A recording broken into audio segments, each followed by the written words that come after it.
Are you seeing the Direct3D Library DLL runtime error mid-game? I'm Sophie Chen, a Windows Systems Specialist, and I've diagnosed the fix to keep your gaming session stable. Avoid long manual edits for Direct3D Library by using the suggested repair utility in the description. This is the Direct3D Library, the foundational legacy Direct3D Library. It provides the entry points for 3D graphics rendering in titles from the late 90s and early 2000s.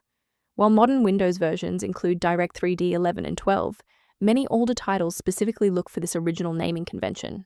Its absence leads to a graphic card not supported error in retro games. With the explanation out of the way, let's refresh the affected files. Since Direct3D Library DLL is often tied to 3D rendering, the standard fix is to refresh your graphics runtime.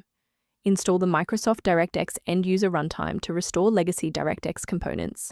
Then perform a clean GPU driver update to address any OpenCL or CUDA conflicts. If you're still seeing the missing file notification, we should attempt to force a synchronization between the software and the OS. A full system restart ensures that no background processes are currently locking the Direct3D library file. A fresh boot allows Windows to reinitialize its library map from a clean state. Take a second to bookmark this page, or hit the like button before restarting. That way, you can easily resume this guide once your system has finished rebooting. With the restart confirmed as ineffective for this instance, let's analyze the registry settings next. If you need to pause the video while navigating the registry editor, feel free. Since the restart didn't stabilize your graphics files, let's manually refresh the multimedia layer by running the DirectX end-user runtime installer. This package targets the specific legacy binaries that modern games require to initialize their engines, and it will overwrite any corrupted version of your DLL file currently on your drive. Why are we doing this? Well, modern Windows installations skip these older files during setup, so running the standalone runtime ensures that the file is properly registered and available for your software. I'd like to provide a brief technical warning about the risks of using unofficial file repositories.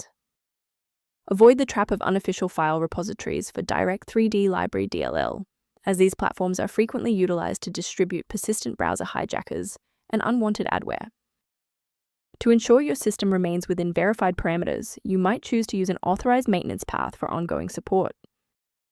To reduce system-level conflicts, the maintenance utility below provides general guidance on managing Direct3D Library. If Direct3D Library is back online, please consider subscribing. It's the best way to support our mission of providing safe, verified technical solutions.